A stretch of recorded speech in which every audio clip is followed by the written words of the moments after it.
گناہ کا کوئی اثر اس کی ابتدا پہ نہیں ہے، گناہ کے اثرات سے بالکل دور ہے، بس نیکوکار کی حالت میں وہ قبر سے اٹھ کے میدان محشر میں پہنچے گا تو لوگ تو اس کو نیکوکار سمجھیں گے، کسی کی نگاہ میں نہیں آئے گا، محشر والوں میں سے کسی کی نگاہ میں بھی یہ نہیں آئے گا کہ یہ بندہ گناہگار ہے، کیونکہ اس کی ذات پر گناہ کا کوئی دھبا ہی نہیں ہوگا۔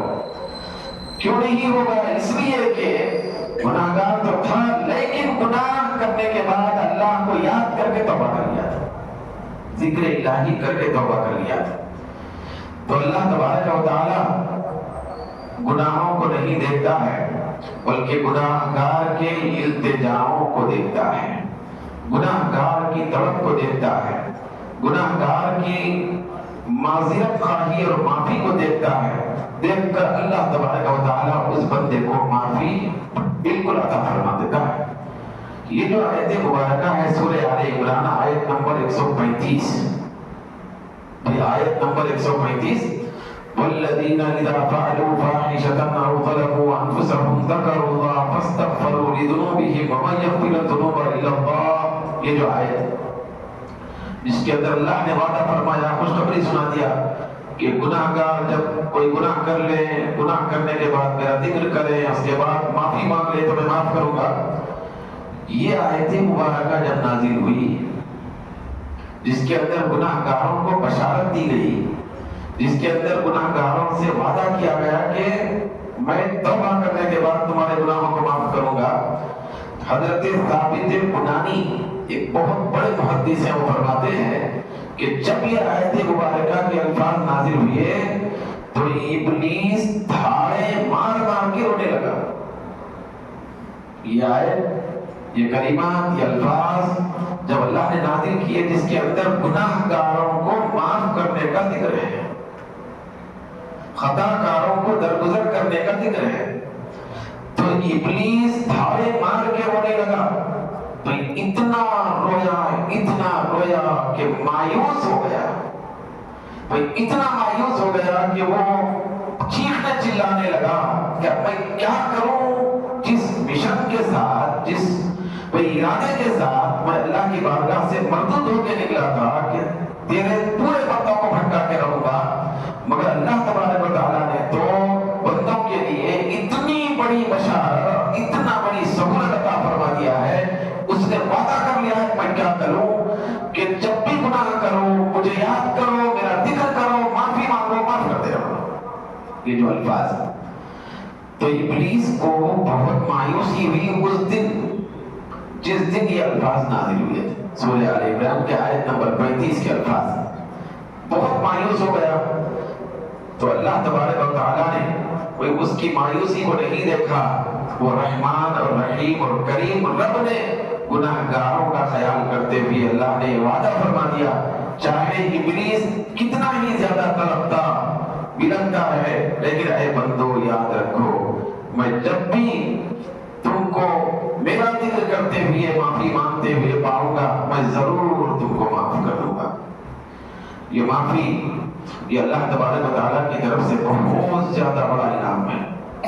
چنانچہ حدیث پاک میں آیا ہے، سرکار دو عالم صلی اللہ علیہ وسلم نے ارشاد فرمایا کہ اللہ تعالیٰ نے فرمایا ہے کہ ابن آدم انک ما دعوتنی ورجوتنی غفرت لک ما کان منک۔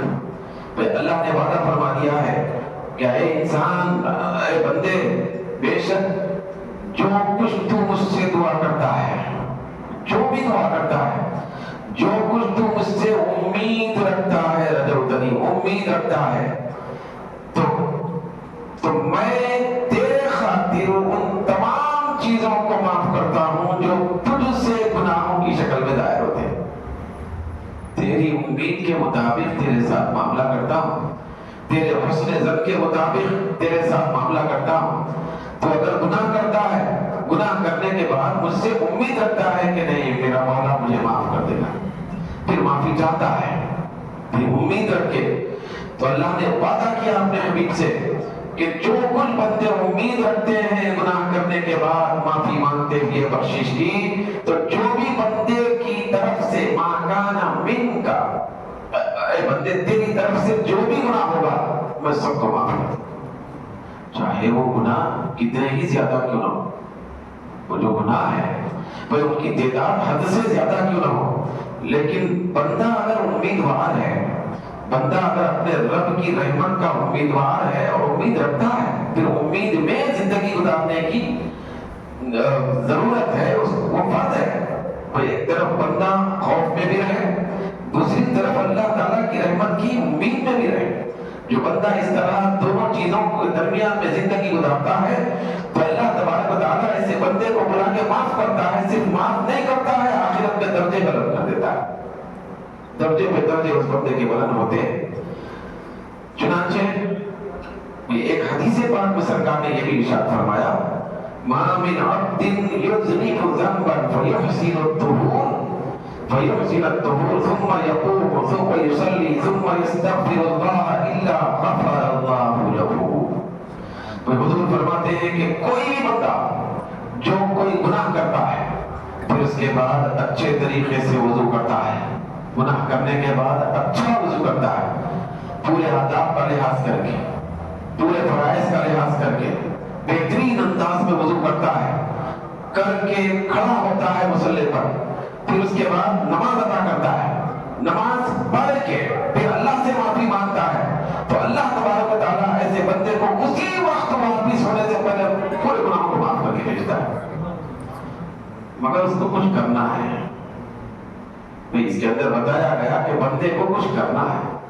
بندہ اگر ہاتھ پہ ہاتھ دھر کے بالکل متکبرانہ انداز میں کوئی خیال کیے بغیر گناہ پہ گناہ تو کرتے جا رہا، تو کرتے کرتے بس اس کی زبان سے جملے نکل رہے ہیں کہ بس بھائی اللہ معاف کرنے والا ہے، جیسے کہ ہم لوگ بولتے رہتے ہیں بھائی آپ ایسا کیوں کریں، اللہ معاف کرنے والا ہے۔ بھائی اللہ معاف کرنے والا ہے، بندہ کچھ حرکت کرنے کے بعد کچھ نہ کچھ بندے کے اندر حرکت ہونا چاہیے۔ وہ حرکت کیا بتائی گئی؟ وہ حرکت یہ بتائی گئی کہ اگر کسی سے گناہ سرزد ہو جائے، غفلت میں، بے انجانے میں یا کسی اور ذریعے سے گناہ میں پڑ جائے تو اٹھ کے پہلے اچھی طرح وضو کرنا، اچھا بہترین وضو کرے، پھر وضو کر کے مصلی پہ کھڑے ہو کے نماز ادا کرے۔ نماز جو کہ اللہ کا سب سے بڑا ذکر ہے۔ یہ جو ابھی آیت میں ہے نا 135 میں سورہ آل عمران کے بھی جو تلاوت کی گئی ہے، اللہ نے جو وعدہ فرمایا گناہ کرنے کے بعد بندے مجھے یاد کرے، میرا ذکر کرے، پھر معافی مانگے تو میں ان کو معاف کروں گا۔ تو اللہ تبارک و تعالیٰ کا سب سے بڑا ذکر اگر کوئی ہے تو وہ نماز۔ اللہ تعالیٰ کا سب سے بڑا ذکر نماز۔ ذکر بہت سارے لوگوں کا ہے، یاد بہت سارے لوگوں کی بندے کرتے ہیں۔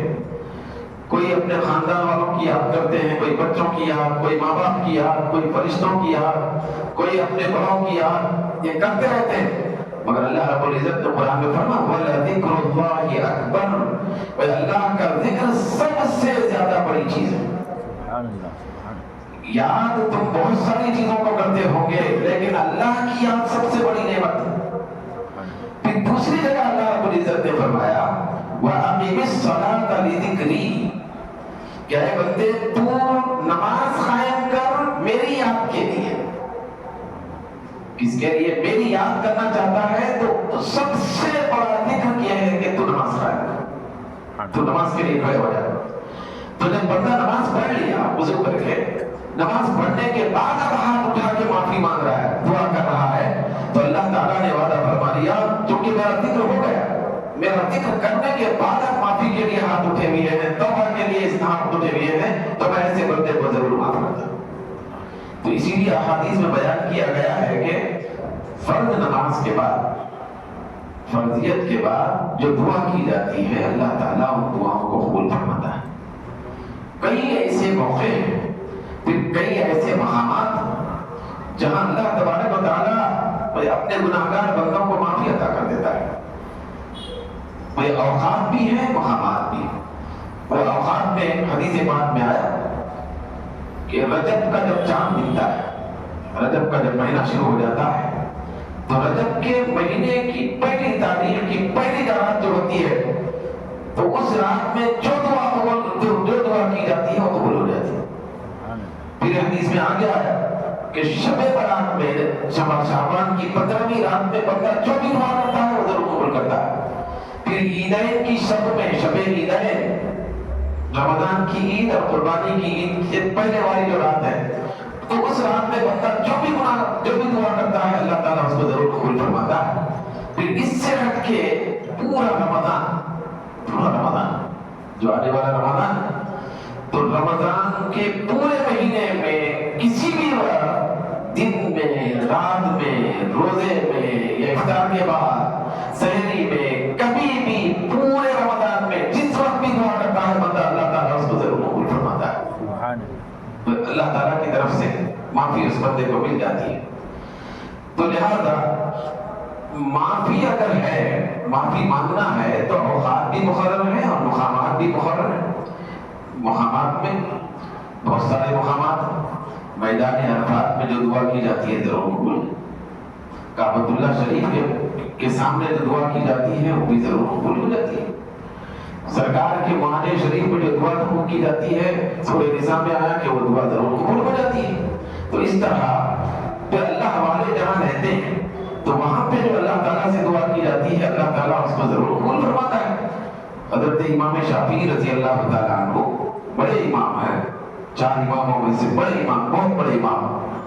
تو وہ حضرت سیدنا موسیٰ کاظم رضی اللہ تعالیٰ عنہ کی مدار اقدس پر حاضر دیتے تھے، حاضر ہو کے وہاں پہ اللہ رب العزت سے دعا مانگتے تھے۔ تو لوگوں نے عرض کیا سرکار اتنے بڑے امام آپ یہاں حضرت موسیٰ کاظم رحمۃ اللہ علیہ کی مدار پہ آ کے کیوں دعا کرتے ہیں؟ تو آپ نے ارشاد فرمایا کہ اللہ والوں کی بارگاہ میں کھڑے ہو کے دعا کرنے سے دعا جلدی قبول ہو جاتی ہے۔ کیوں؟ اس لیے کہ جہاں صالحین ہوتے ہیں، جہاں اللہ والوں کا بسیرا ہوتا ہے، وہاں اللہ تبارک و تعالیٰ رحمتوں کی بارش برساتا ہے، رحمتوں کی بارش برساتا ہے۔ تو اللہ تبارک و تعالیٰ سے جو مانگنا ہے تو سب سے زیادہ دعا مغفرت کی مانگنے کی ضرورت ہے، اس کی تلقین کی گئی۔ حضرت سیدنا موسیٰ علیہ السلام کا زمانہ ہے، پروردگار عالم نے حضرت موسیٰ علیہ السلام کی طرف وحی نازل فرمائی۔ اللہ تعالیٰ نے فرمایا، یہ جو میں نے ابھی عرض کیا، بندہ بھی حرکت اور محنت کرنا ضروری ہے۔ بندے کی طرف سے محنت ہو، جد و جہد ہو، کوشش ہو، طلب ہو، رونا دھونا ہو، تو اللہ تبارک و تعالیٰ اس وقت معاف ضرور فرماتا ہے، سب گناہوں کو معاف کر دیتا ہے۔ تو وہ جو طلب ہے، محنت ہے، تو اس کے بارے میں حدیث میں آیا، حضرت موسیٰ علیہ السلام سے اللہ رب العزت نے ارشاد فرمایا کہ وہ شخص کتنا بڑا بے حیا ہے۔ مجھے اللہ نے فرمایا کتنا بڑا بے حیا اور بے شرم ہے وہ شخص جو میری جنت میں جانے کا شوقین تو ہے، لالچی تو ہے، مگر بغیر کسی محنت اور عمل کے جانا چاہتا ہے۔ محنت اور عمل کے بغیر، جد و جہد اور کوشش کے بغیر میری جنت میں داخل ہونے کی طرف رکھنے والا بندہ سب سے زیادہ بے شرم بھی اللہ نے۔ اس کے اندر کوئی جستجو نہیں ہے جنت میں جانے کی، صرف شوق ہے، کوئی جد و جہد نہیں ہے، کوئی کوشش نہیں ہے۔ جنت میں جانے کا شوق ہے تو مسجد کا شوق کیوں نہیں ہے؟ جنت میں جانے کا شوق ہے تو نماز کا شوق کیوں نہیں ہے؟ جنت میں جانے کا شوق ہے مگر اللہ کو یاد کرنے کا شوق نہیں ہے۔ جنت میں جانے کا شوق ہے، فرائض کی ادائیگی اختیار کرنے کا شوق نہیں ہے۔ جنت میں جانے کا شوق ہے لیکن حرام کاروں سے بچنے کا شوق نہیں ہے۔ تو اللہ نے فرمایا تو ایسا محنت نہ کر کے، عبادت نہ کر کے، پھر اطاعت نہیں کر کے، فرمانبرداری نہ کر کے جنت میں جانے کی لالچ رکھنا، یہ سب سے بڑی بے شرمی اور بے حیائی ہے۔ حضرت موسیٰ علیہ السلام صلی اللہ علیہ وسلم۔ تو اللہ تبارک و تعالیٰ بھی یہ چاہتا ہے، اس کی مرضی ہے، اس کی مشیت ہے کہ بندے ادھر سے کچھ کریں تو ادھر سے اللہ تعالیٰ مکمل طور پر پورے گناہوں کو معاف کر دیتا ہے۔ یہ الگ بات ہے کہ اللہ تعالیٰ کی رحمت اتنی عام ہے کہ کبھی کبھی بلا سبب بھی سب کو معاف کر دیتا ہے، مگر بندے کی طرف سے کوئی دعوے داری نہیں کی جا سکتی۔ بندہ یہ گمان میں نہیں کر سکتا کہ اللہ تعالیٰ مجھے معاف کر دیا، ان کو معاف کر دیا، دوستوں کو معاف کر دیا، یہ لالچ نہیں رکھ سکتا بندہ. بندے کی ذمہ داری یہ ہے کہ کوشش کرے، فرما برداری کرے، پھر اللہ اس کے رسول کی اطاعت میں زندگی گزارے، اس کے بعد طلب کے ساتھ اللہ کی بارگاہ میں دعا کرے، تب وہی جا کے اللہ تبارک و تعالیٰ اس کو معافی عطا فرماتا. مگر اس کی قدرت یہ ہے، رحمت یہ ہے کہ وہ کسی کو بھی معاف کر دے سکتا ہے. اس کی قدرت اور رحمت یہ ہے کہ بعض وقت چھوٹے سے بہانے کے ذریعے سے بھی اللہ تعالیٰ معاف کر دیتا ہے. بندے کے گمان میں بھی نہیں رہتا، مرنے تک بھی، کہ اللہ تعالیٰ مجھ کو اس فلاں چھوٹی چیز کی وجہ سے معاف کرے گا. سرکار دو عالم صلی اللہ علیہ وسلم نے ارشاد فرمایا، جب مجھے معراج کرائی گئی، میں اللہ کی بارگاہ میں حاضر ہونے لگا تو میں نے دیکھا کہ جن بندوں کو جنت میں ڈالا گیا ہے، جانے والے ہیں، تو ان بندوں میں سے عجیب بندے ہیں. تو میں نے ایک چیز دیکھی کہ ایک بندے کی مغفرت ہو گئی اور جنتی قرار دیا گیا. پروردگار عالم نے اس کو جنتی بنا دیا، جنت میں بھیج دیا. تو اس کی وجہ یہ تھی کہ وہ مسجد سے ایک مرتبہ چھوٹا سا کچرا صاف کیا تھا.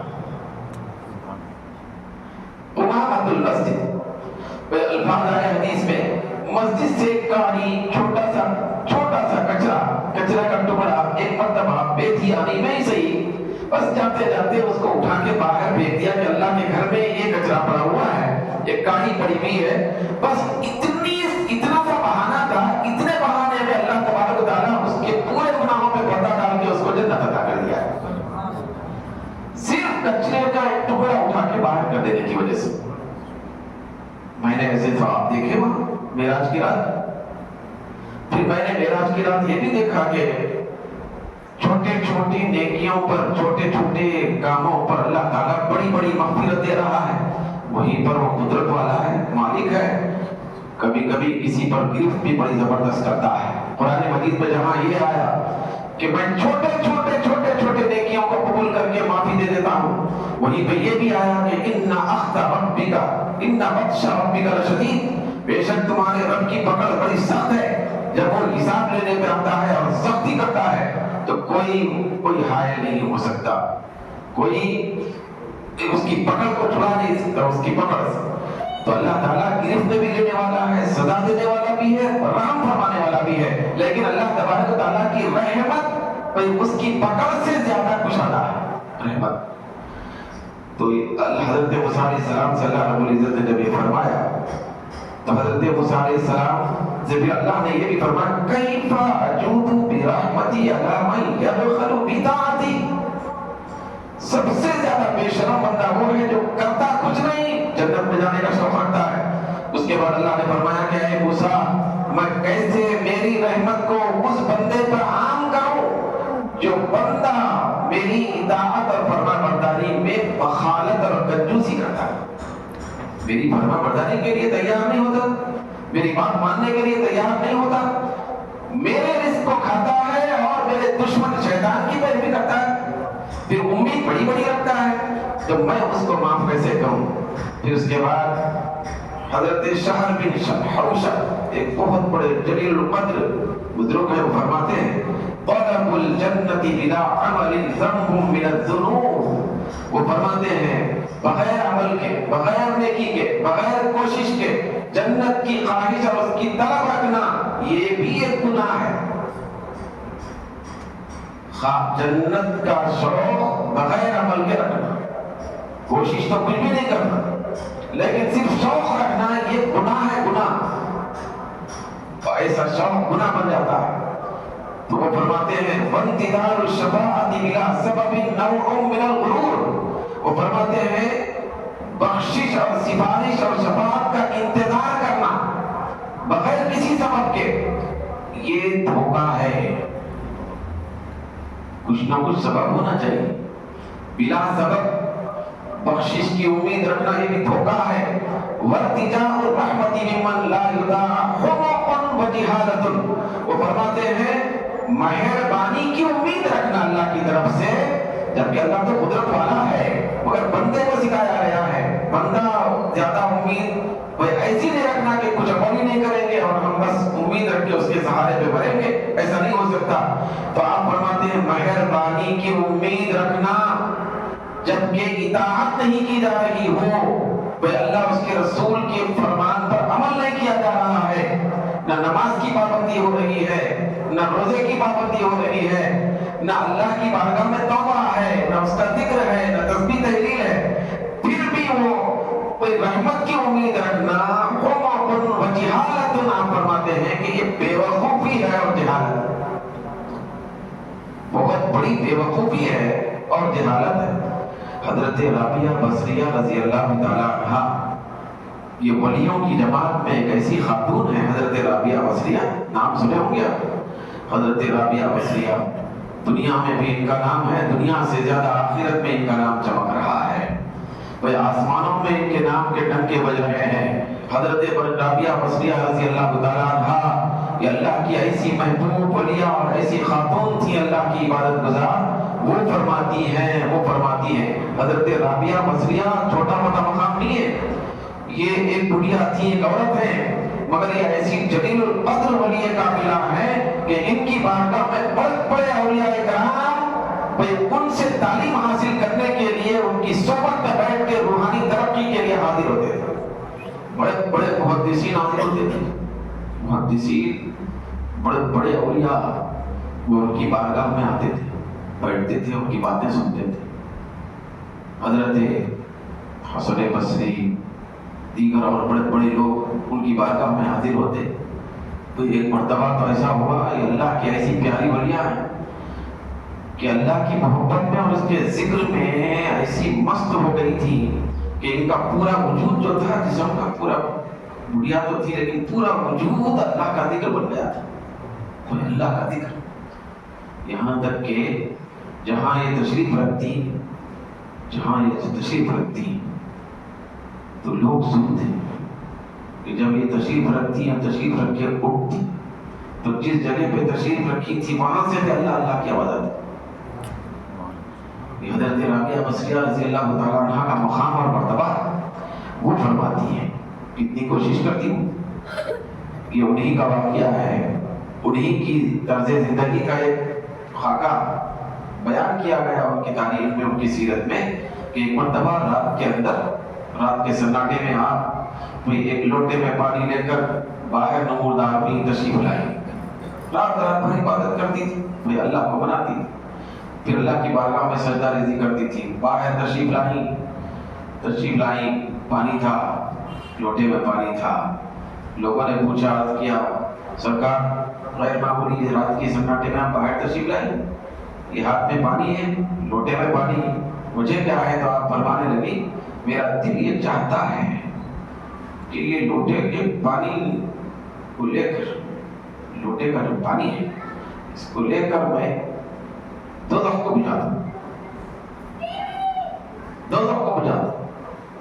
جنت کو ختم کر دوں، جنت کو بھی ختم کر دوں۔ وہ ایک الگ کیفیت میں ہو گئی تھی، تو اللہ کے نیک بندے الگ الگ کیفیت میں آتے ہیں، جذب کا عالم طاری ہو گیا تھا، دوزخ کو ختم، پانی ڈال کے مٹا دوں، بند کر دوں اور بجھا دوں، اور جنت کو بھی ختم کر دوں۔ لوگوں نے عرض کیا، ایسا کیوں؟ یہ کوشش آپ کیوں کریں؟ بولے کیا کریں، بندوں کا عالم یہ ہو گیا ہے کہ بندے آج یا تو دوزخ سے ڈر کے عبادت کر رہے ہیں یا جنت کے شوق میں عبادت کر رہے ہیں۔ میں اس لیے چاہتی ہوں کہ نہ دوزخ رہے نہ جنت۔ پھر آپ یہ دعا کرتی تھی اللہ کی بارگاہ میں کہ اے اللہ، میں اگر تیری عبادت جنت کے شوق میں کر رہی ہوں تو مجھے کبھی بھی جنت عطا مت کر۔ پھر اگر میں تیری عبادت دوزخ کے خوف میں کر رہی ہوں تو مجھے دوزخ میں ضرور ڈال دے۔ میں اگر تیری عبادت تیرے لیے کر رہی ہوں تو مولا تو مجھ سے راضی ہو جا۔ یہ اتنا زیادہ یقینی الفاظ آپ کی زبان سے نکلتے تھے۔ وہ فرماتی ہیں ہماری نصیحت کے لیے، ایک شعر ہے عربی میں، وہ عربی میں شعر کہیں، وہ فرماتی ہیں ترجو النجاۃ ولم تسلک مسالکہا ان السفینۃ لا تجری علی الیبس۔ آپ فرماتی ہیں کہ اے بندے، تو نجات اور نجات کی امید رکھتا ہے، تو نجات کی امید رکھتا ہے حالانکہ نجات کے راستے پہ نہیں چلتا ہے. جس راستے پہ چلنے کے بعد نجات ہوگی، بخشش ہوگی، معافی ہوگی، وہ راستے پہ چل رہا ہی نہیں، مگر نجات کی امید تو رکھ کے بیٹھ رہا ہے. تو آپ نے فرمایا مثال کے طور پہ، دیکھو بے شک کشتی سوکھے حصے پہ نہیں چلا کرتی. کشتی چلنا ہے تو پانی ہونا ضروری ہے. کشتی ہمیشہ پانی میں چلتی ہے. تو تیرا یہ کہنا، یہ کرنا کہ نجات کی امید رکھنا لیکن نجات کے راستے پہ نہیں چلنا. نجات کا راستہ کیا کیا ہے؟ نماز کی ادائیگی ہے. تو اللہ تعالیٰ دولت عطا کیا تو حج کرنا ہے، زکوٰۃ دینا ہے، جتنے نیکیوں کے کام ہیں وہ سب نجات کے راستے ہیں. تو آپ فرماتی ہیں نجات کے راستوں پر نہ چل کے نجات کی امید رکھنا یہ ایسے ہی ہے جیسے کوئی آدمی کشتی کو ریتی اور مٹی میں چلانا چاہتا ہے، جبکہ وہ پانی میں چلا کرتی ہے. تو آپ نے بطور تمثیل ہمارے سامنے یہ بات اور ارشاد فرما کر ہم کو آپ نے سمجھایا کہ دیکھو بغیر محنت کے کچھ امید رکھنا یہ بہت بیکار کی بات ہے، بے وقوفی یہ بتایا گیا. تو اسی لیے صحابہ کرام، بڑے بڑے اولیاء کرام نجات کی امید رکھ کے سوتے رہتے. ہمارے طرف نجات کی امید رکھ کے بھی وہ روتے تھے، سوتے رہتے، وہ روتے تھے. کئی مرتبہ حضرت سیدنا امام اعظم ابو حنیفہ رحمۃ اللہ علیہ جب روتے تھے رات میں اللہ تعالیٰ کو یاد کر کے، توبہ استغفار کر کے، تو آپ کی پوری داڑھی مبارک بھیگ جاتی، داڑھی بھیگ جاتی، پھر آپ کے کپڑے بھیگ جاتے تھے. تو اس طرح اللہ والوں کی شان اور ان کی پہچان یہ تھی کہ وہ نجات کے ایسے امیدوار رہتے تھے کہ جس کے اندر ہمیشہ رونا دھونا ہوتا تھا. تو جو لوگ اللہ تعالیٰ کی بارگاہ میں معافی مانگتے ہوئے روتے ہیں تو اللہ تبارک و تعالیٰ ان کے اوپر اتنا کرم کرتا ہے کہ ان کے مرتبے دنیا میں بھی بلند کرتا ہے، آخرت میں بھی بلند کرتا ہے. جو حدیثوں میں آیا ہوا ہے کہ اللہ تعالیٰ کے ایسے رونے دھونے والے بندے، اللہ کے قرب میں رہنے والے بندے ایسے کمال کے ہوں گے قیامت کے دن کہ ایک بندہ اپنے ساتھ 70 گناہگار بندوں کو 70,000 لوگوں کو جنت میں لے جائے. پروردگار عالم ان کے مرتبوں کو بہت بلند فرماتا ہے. حدیث پاک میں آتا ہے، حضور پاک صلی اللہ علیہ وسلم نے ارشاد فرمایا کہ دیکھو اے لوگو، میں روزانہ 70 سے زیادہ مرتبہ اللہ کی بارگاہ میں توبہ کرتا ہوں. حضور فرماتے ہیں ہم کو سبب دینے کے لیے جد و جہد کرنا ضروری ہے. حضور کی جد و جہد حالانکہ سرکار کے لیے اعلان ہو گیا ہے، سرکار تو معصوم نہیں بلکہ امام المعصومین ہے. حضور سے کوئی ذرے برابر بھی چھوٹی سی لفظ ہونا بھی، خطا ہونا یہ ناممکن ہے. لیکن سرکار دو عالم صلی اللہ علیہ وسلم پروردگار عالم کی بارگاہ میں کھڑے ہوتے، پھر اتنا روتے، نماز اتنی کثرت سے آپ نے پڑھتے کہ آپ کے مبارک نازک قدموں میں وہم آ جاتا تھا، قدم پھول جاتے تھے، پیر سوج جاتے تھے. سرکار دو عالم صلی اللہ علیہ وسلم نے ارشاد فرمایا کہ اگر تم پروردگار عالم کی بارگاہ سے سرخروئی حاصل کرنا چاہتے ہو تو یاد رکھو کہ اللہ تعالی ہر رات وہ اپنا دست رحمت، وہ اپنی شان کے لائق یہ آسمان دنیا کے پاس تشریف لا کر اللہ رب العزت ہر رات کے آخر میں وہ اپنا دست رحمت پھیلاتا ہے، پھیلا کے گناہگاروں کو آواز دیتا ہے کہ اے گناہگاروں آؤ، میں رحمت کا ہاتھ بڑھا دیا ہوں. جو بھی اس وقت توبہ کریں گے، روئیں گے، معافی مانگیں گے، میں ان کو پورے دن بھر کے گناہوں کو معاف کر کے جنتی بنانے کے لیے تیار ہوں. ہر رات اللہ تبارک و تعالیٰ دست رحمت و قدرت کو پھیلا کر گناہگاروں کو آواز دے کے بلا کے معاف فرماتا ہے. یہ سلسلہ حضور نے فرمایا کہ اللہ تعالیٰ ہر رات جو گناہگاروں کو بلاتا ہے معاف کرنے کے لیے، یہ سلسلہ اس دن تک جاری رہے گا جس دن سورج مغرب سے واپس پلٹ کے نکلے. مغرب سے قیامت کے قریب تک اللہ تعالیٰ یہ سلسلہ جاری رکھتا ہے. جب کوئی گناہگار پکارتا ہے اللہ تعالیٰ کو کہ اے پروردگار میں تجھ سے معافی مانگتا ہوں میرے اللہ، یا ارحم الراحمین، مطلب اے معاف کرنے والے مجھے معاف کر دے. تو حدیث میں آیا کہ اللہ تبارک و تعالیٰ فرشتوں کے سامنے ارشاد فرماتا ہے کہ اے فرشتوں ذرا دیکھو، میرا کوئی ایسا بندہ بھی لگ رہا ہے، میرا ایسا بندہ بھی معلوم ہو رہا ہے جو اس کو جانتا ہے کہ میں اس کا رب ہوں. تبھی تو کہہ رہا ہے کہ اے میرے مولا تو اس کو معاف کر دے میرے رب. تو ایسا کوئی بندہ ہے جو مجھے پکار رہا ہے اور وہ جانتا ہے کہ میں اس کا رب ہوں؟ فرشتے عرض کرتے ہیں مولا تو بہتر جانتا ہے لیکن پھر بھی ہم سے پوچھ رہا ہے. تو اللہ تبارک و تعالیٰ فرماتا ہے کہ وہ پکارنے والا کون ہے؟ میرا بندہ مجھے رب رب کہہ کے پکار رہا ہے، مجھے جانتا ہے رب. فرشتے عرض کرتے ہیں مولا جانتا ہے تبھی تو پکار رہا ہے. پروردگار عالم فرماتا ہے کہ اس کو خوشخبری سنا دو، میں نے اس کو معاف کر دیا، میں اس کو بخش دیا. ہر انسان خطا کار ہے، حضور فرماتے ہیں ہر انسان خطا کار ہو سکتا ہے، مگر بہترین خطا کار وہ ہے جو بہترین توبہ کرنے والا ہوتا ہے. مومن، سرکار فرماتے ہیں کہ جب مومن بندہ گناہ کرتا ہے، گناہ کرنے کے بعد گناہ کی وجہ سے اس کے دل کے اندر ایک سیاہ کالا دھبا پڑ جاتا ہے، دل کے اوپر کالا دھبا آ جاتا ہے. جب وہ دھبا آ جاتا ہے، داغ آ جاتا ہے، تو اس داغ کو دور کرنے والی کوئی بھی چیز نہیں ہے دنیا کی. کوئی چیز اس دھبے کو، گناہ کے دھبے کو دور نہیں کر سکتی، کالے داغ کو دور نہیں کر سکتی، ہٹا نہیں سکتی سوائے توبہ کی. حضور فرماتے ہیں کہ توبہ جب کرتا ہے بندہ تو وہ داغ مٹ جاتا ہے، پھر اس کے بعد وہ کالا پن دل کے اطراف سے چلے جاتا ہے.